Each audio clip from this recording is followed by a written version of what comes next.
Hi everyone. வாழ்க்கையில் சந்தோஷமாக இருக்கிறதுக்கு நான் உங்களுக்கு ஒரு ரொம்ப ஈஸியஸ்ட் ஃபார்முலா சொல்ல போகிறேன். ஜஸ்ட் 5 லெட்டர் ஃபார்முலாங்க. அது என்னன்னு கேட்குறீங்களா? HAPPY. ஹாப்பி இல்லைங்க. H stands for health, A stands for authentic, P stands for purpose, இன்னொரு P stands for people and Y stands for you. Health சொன்ன இல்லையா, உங்களோட உடல் மனநலம் ரெண்டுமே ரொம்ப ரொம்ப முக்கியம். A stands for authentic. நம்ம இன்னொருத்தர் மாதிரி இருக்க வேண்டாங்க, நாமளாக இருக்கணும். ஆனால் நாம் என்னன்றதை கண்டுபிடிக்கணும்.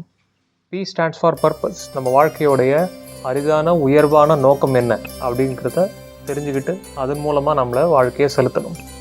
அடுத்த P stands for people. நமக்கான மக்கள் யார், நமக்கான குடும்பம் யார், நம்மளோட நண்பர்கள் யார், நம்மளோட மென்டர்ஸ் யார் அப்படிங்கிறத கண்டிப்பாக தெரிஞ்சுக்கணும். அடுத்து Y. This Y stands for you. ஆமாங்க, நீங்கள். இந்த நீங்கன்றது உங்கள் உயிர், உடல், பெயர், செயலெல்லாம் தாண்டி ஒரு உன்னதமான நோக்கம். அந்த யூ என்னன்றதை நீங்கள் தான் நிறுத்தி நிதானமாக கண்டுபிடிக்கணும். இதெல்லாம் இருந்தால் கண்டிப்பாக ஹாப்பி இஸ் அ கேரண்டி.